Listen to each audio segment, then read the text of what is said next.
కర్కాటక రాశి. కర్కాటక రాశి వారికి ఈ వారం చంద్రుడు 4, 5, 6 స్థానాల్లో సంచారం చేయడం సుఫలితాన్ని ఇవ్వగలదు. వ్యయాధిపతితో షష్టాధిపతి పరివర్తన యోగం వలన ఆరోగ్య విషయంలో మరియు శుభమూలక ఖర్చుల విషయంలో జాగ్రత్త అవసరం. బంధుమిత్రులతోటి స్వల్ప భేదాభిప్రాయాలు అనేటువంటివి ఉండగలవు. ప్రభుత్వ వ్యవహారాలు అనుకూలదాయకంగా ఉండను. ధైర్య సాహసాలు పెంపొందగలవు. ఆర్థికపరమైనటువంటి విషయాల్లో కొంత రుణములు చేయవలసి రావచ్చు.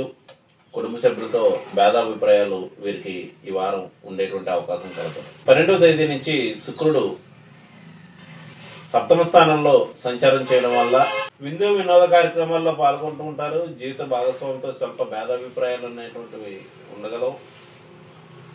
గృహస్థు వాహన మూలకమైనటువంటి విషయాల్లో మార్పులు చేర్పులు చేయడం, లేకపోతే గృహ సంబంధిత విషయాల్లో నూతన ప్రణాళికలు నిర్ణయాలు అనేటువంటివి చేయడం జరగగలదు.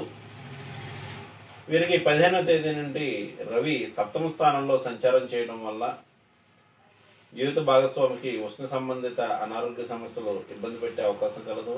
అలాగే ప్రభుత్వ వ్యవహారాలు కొంత ప్రతికూలదాయకంగా ఉన్న పెద్దలతో చిన్న చిన్న మాట తేడాలు అనేటువంటివి ఉండగలవు.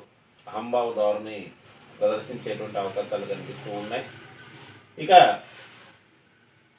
15వ తేదీ నుంచి కుజుడు సప్తమ స్థానంలో రవి శుక్ర కుజుల యొక్క కలయిక వల్ల జీవిత భాగస్వామితో భేదాభిప్రాయాలు, అనవసర కోపావేశాలు అనేటువంటివి పెరగడం జరగగలదు. ఈ రాశివారు చేసుకోవాల్సినటువంటి అర్చన, ఆరాధన, దైవ దర్శనాల విషయానికి వచ్చినట్లయితే అమ్మవారికి కుంకుమార్చన చేయడం మంచిది.